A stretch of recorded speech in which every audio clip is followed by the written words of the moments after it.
My name is Dalton Shaw, CEO of OmniLife. We are a benefit corporation building life-saving connections to eliminate human organ, tissue, and actually cell waste to lower cost and save lives. So we are in the market of allotransplantation, and we have a software platform focused on increasing provider-centric collaboration to improve this industry and modernize the supply chain of allotransplant.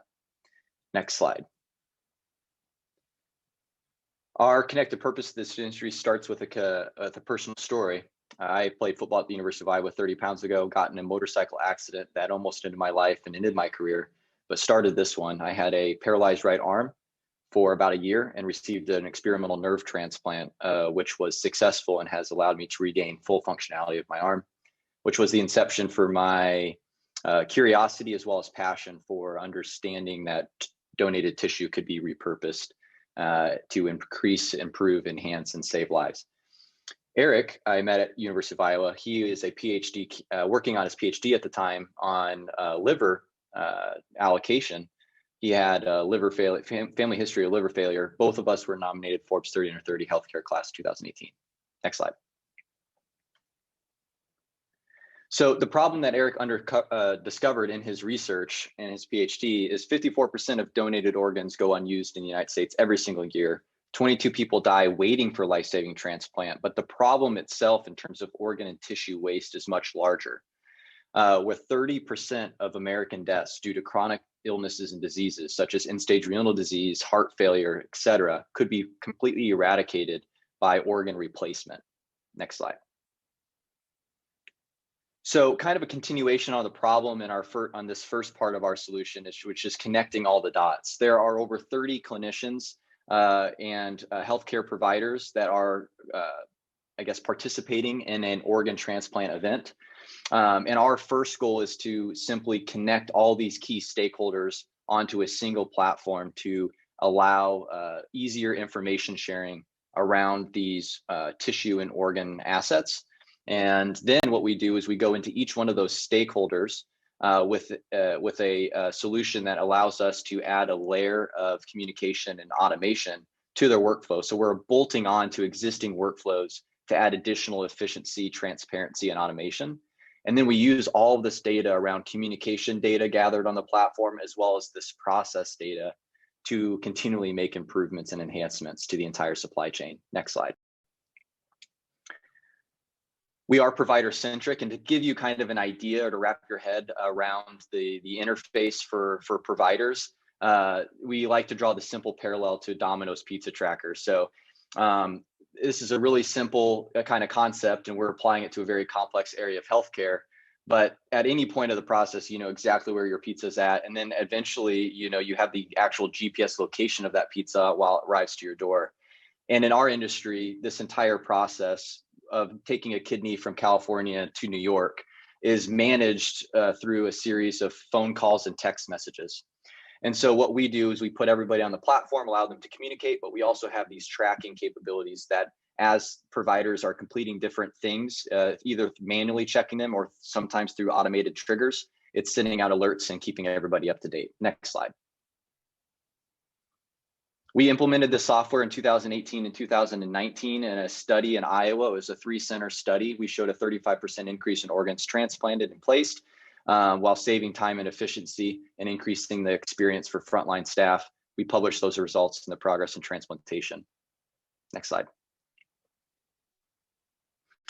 So far, we have over 20 hospitals on the network and growing. We ended the year 2019 with about just under 200,000 ARR. Our goal is to hit that 1 million ARR mark late this year.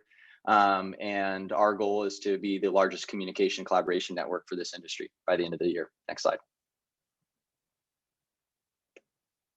Our advisory board has a lot of business expertise as well as industry expertise. One I'll just mention and highlight because he is actually a board member is Paul Winandy, WebPT, who built and sold WebPT, which has very similar characteristics to OmniLife. Next slide.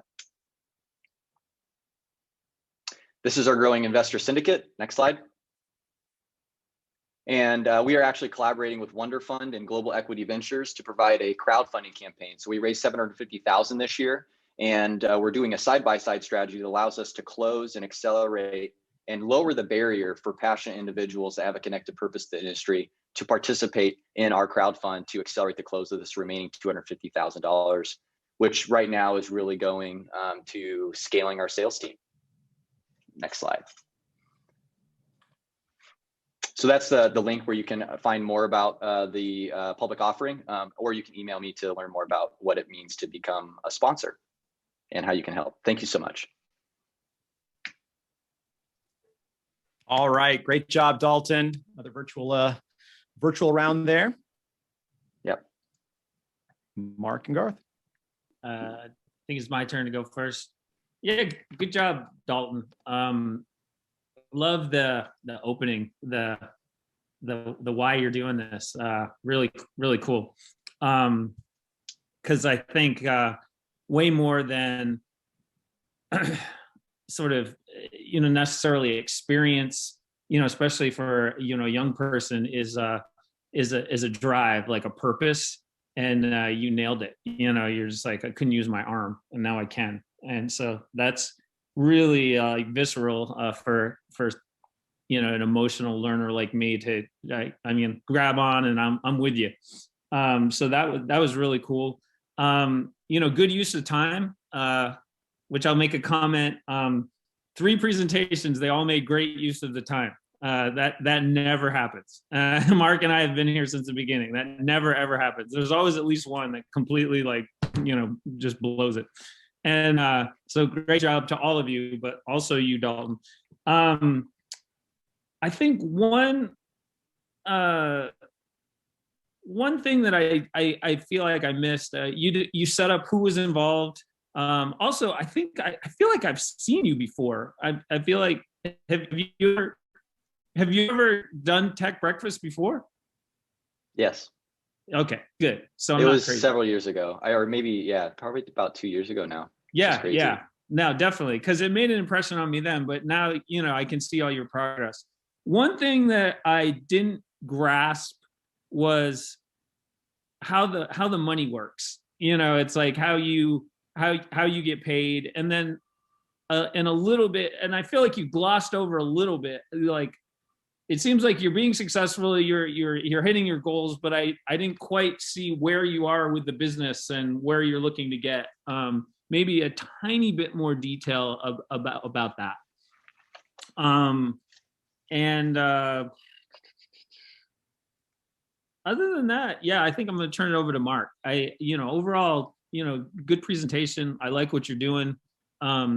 The stat of 46,000 organs going to waste. That's and then on the other side, you set up the inefficiency that that's a very you're going to know exactly how you're doing on that problem, and you can exactly show all the progress that you've had. So that's a really good thing about this business as well.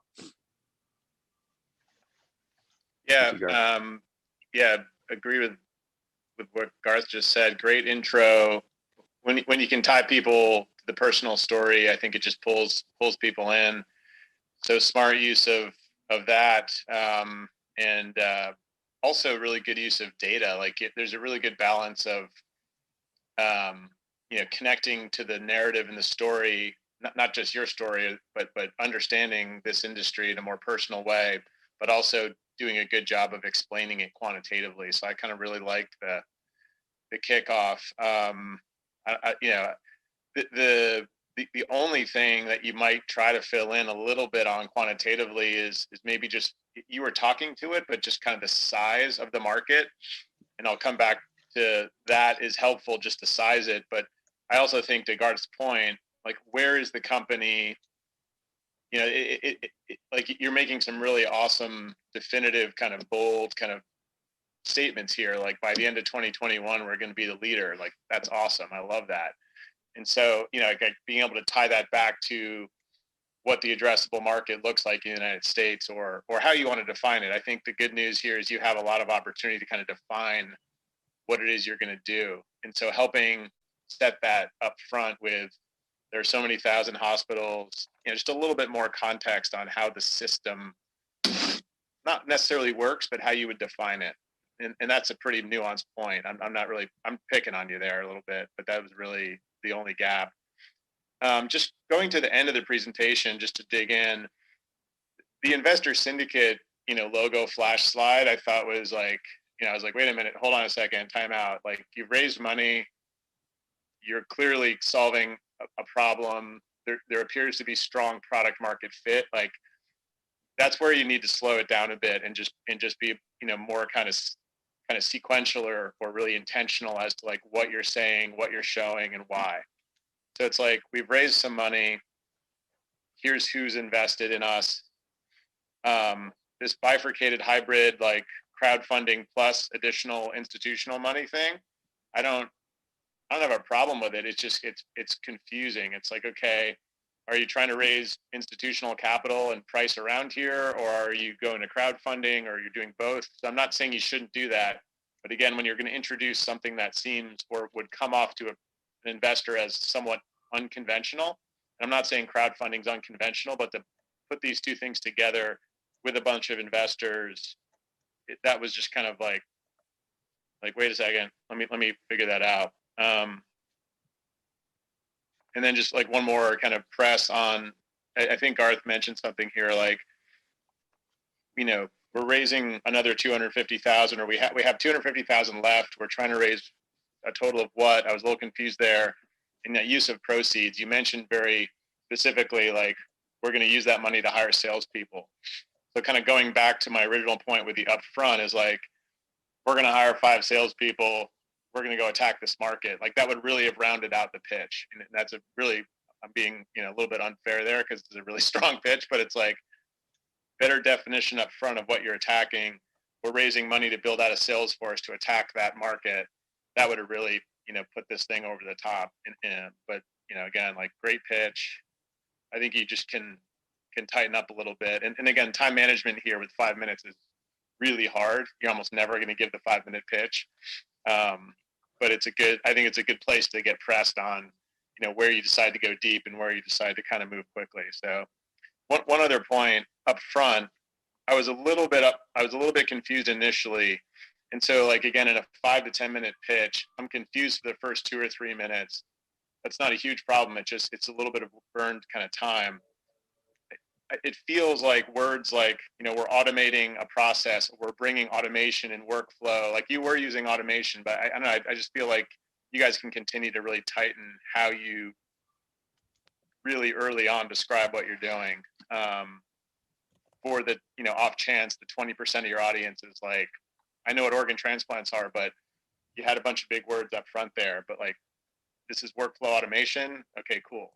And that picture with the Domino's pizza trackers, I mean, it's killer. Like, that's, anytime you can do that, and this is a point I'd give to any software startup, like, it not just says you have a simple product, but it says something about you as an executive or you as a founder. Like, I think a lot of times founders in early stage companies struggle to communicate complexity. And I don't think simplicity for simplicity's sake is what I'm saying here, but like, when you can simply articulate or visualize, help somebody visualize what you're doing, you're killing it. So great job on that. That was awesome. Anyhow, that's where I'm at. Good stuff and great product. Really excited to see how you guys build this out. Thank you, Mark.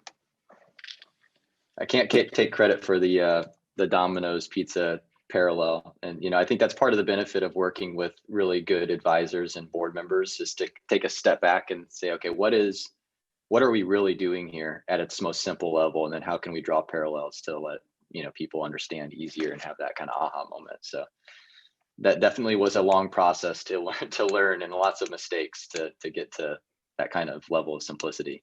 You might want to test. I'm not saying this would solve it, but you might just pull that up earlier, like, just for fun, like in a couple, pitches or explanations, or just try it on your own internal team. I don't know, just work it out. Just see if that helps, because that's a pretty tight analog. Yeah, that's it. Maybe switch the slides 4 and 5 around. Kind of introduce it high level first, then break it down instead of anything that lets you continue to gain confidence and kind of like precision and crispness in your delivery, because you're like, you definitely were kind of like, you were rising to that occasion through the pitch. So just a lot of times you'll see that. I think great Garth made a great point. Today we had 3 teams that nailed clock management.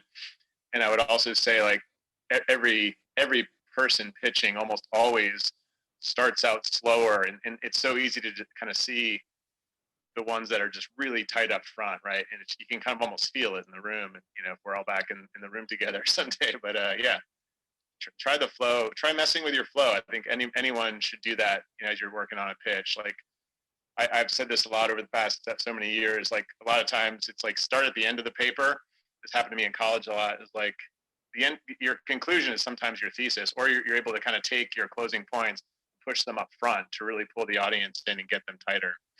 So don't be afraid to kind of mess around with flow to see if it enhances and gives you more confidence as you deliver the pitch. So Dalton, we've got some questions here from the audience in the chat. I want to see if we can get a chance to get to one or two of them. One of them is from Martin Lawrence again, who is the medical connection? The hospital supply chain director?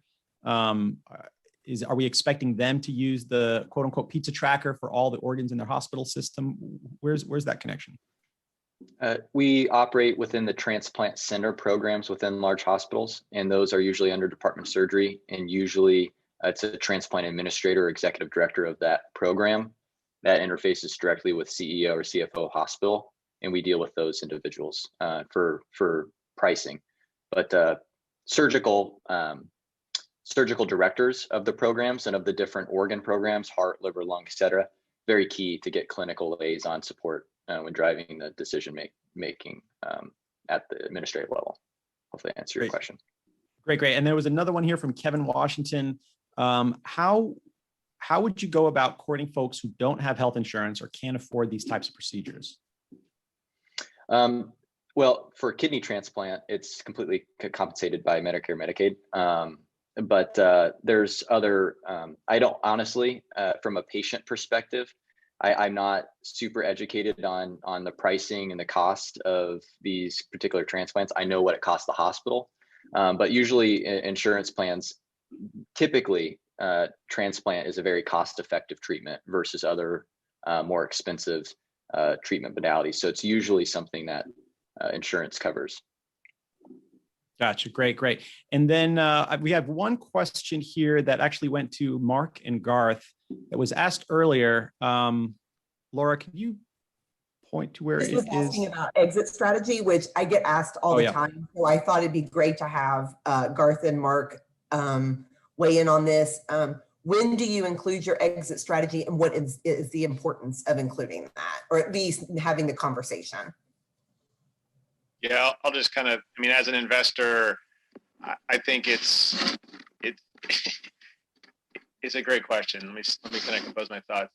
I think it's best used as a way to frame, the strategy, and it's okay not to have it. So I don't want this to come across as like you need to have a line on your exit strategy. Like, it's okay not to have that. It's also great if you have a view on that, right? So that, the more developed the view, the better, obvious point. So I think it's cool if you want to plant that line or plant that flag. I'm good with it, but just don't do it in so much as it doesn't have substance to it, because that's where you can get into trouble. So use it judiciously, say it if you mean it, and it's a great way to really kind of engage investor types who want to talk about that. Because a lot of early stage, especially technology investors, right? If I'm a junior mid-level associate at a mid-size venture fund, like, I care about exit multiples, exit metrics. I probably spend a lot of time thinking about it. So be prepared to have somebody across the table or in the room who might have 15 to 30 data points to substantiate your point. So I like it, but beware and be prepared. Yeah, I agree with Mark. As far as like advice to startup people, I always say, even if it's like a dream scenario, you should know, like, what do you think you want to do with this business, and who would it, how would you like to exit, and if, who would buy this? Because along the line, and I know this from personal experience, I started a company that eventually got bought by Salesforce, and that was one of two tracks. Potentially it could have been bought by a data company like Dun and Bradstreet. And we knew from the beginning that we didn't want to get bought as a data company. We knew we wanted to get bought as this sort of strategic, web-oriented, SaaS company. So we made some pretty big structural decisions that were sort of against that, and we wouldn't have done that. I always think that it's good. It doesn't have to be like, okay, get bought by Salesforce or bust, but it can guide your strategic decisions. Now, as far as in this forum and talking to investors, yeah, I agree with Mark. It's like you should have a viable, defendable sort of position. You're like, oh, we could get, and it can't just be like, oh, Google's going to buy us or something. So you're like gnome underpants, rocket explosion, then Google. It has to be defendable. Like we think we will build to this size, and then we will be attractive to Salesforce for this reason, or Google, but for this reason, not just like, because we're big and we're awesome and we're going to get bought by a big, awesome company. That's not really an answer. Awesome, Mark, Garth, thank you guys so much. Dalton, thank you for a great presentation. And we do want to give one final thank you and round of applause to all three companies.